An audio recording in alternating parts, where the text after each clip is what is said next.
After restoring the forest, Illyra continued to grow stronger, her bond with the land deepening in ways she hadn't thought possible.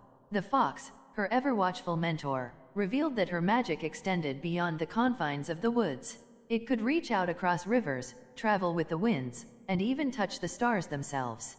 One evening, as she practiced channeling her power, she noticed that strands of her hair began to turn translucent, reflecting the sky's colors like strands of crystal. She reached out, and the stars seemed to twinkle in response, almost as if they were greeting an old friend. The fox explained that the sky, too, had its magic, and her power allowed her to bridge the earth and the heavens. Word of Illyra's abilities spread far beyond her village, and travelers began to seek her out. Some came seeking healing, others guidance, and a few even sought to learn the ancient ways of the forest. Illyra welcomed them all, but she soon discovered that not everyone came with pure intentions.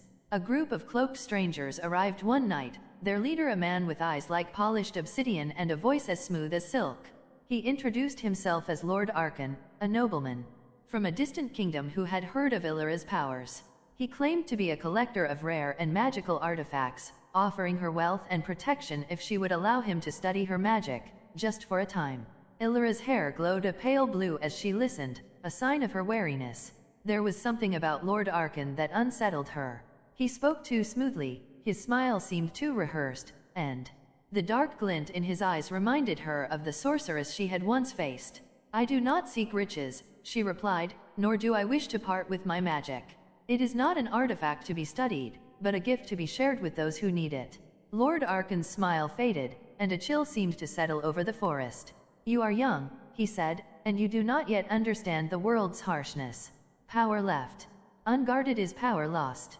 If you will not share it with me willingly, then you may leave me no choice."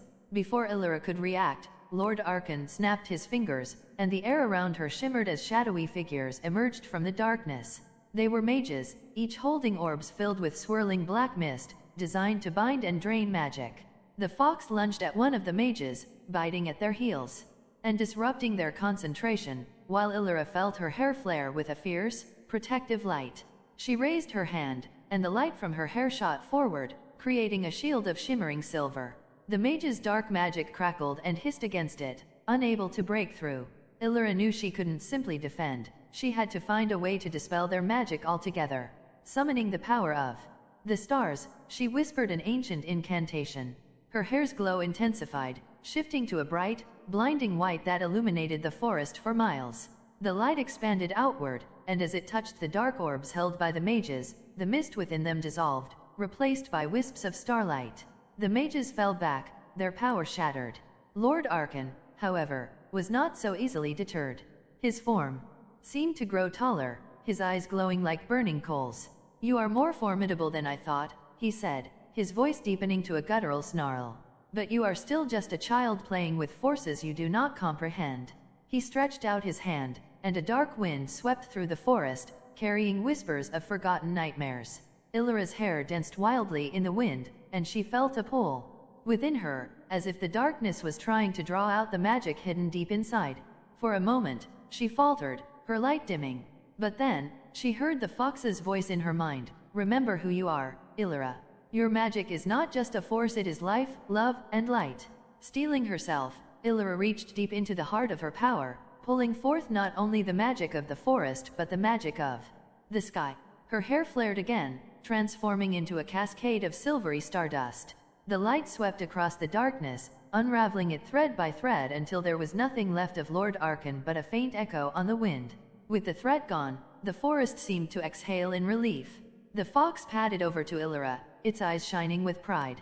"You have done more than I could have ever taught you," it said softly. "The magic within you has become something entirely new." Illyra looked up at the sky, her hair still aglow with the light of 1,000 stars. She knew that there would be other threats, other forces seeking to misuse the magic that connected all things. But she also knew that she would not face them alone, for the magic within her was not just hers, it was the magic of the world, ancient and unending. And so, she became not just the White Witch of the forest, but a guardian of the land and the sky, a living bridge between realms, her white hair ever shimmering with the power to protect and heal a light that would never fade.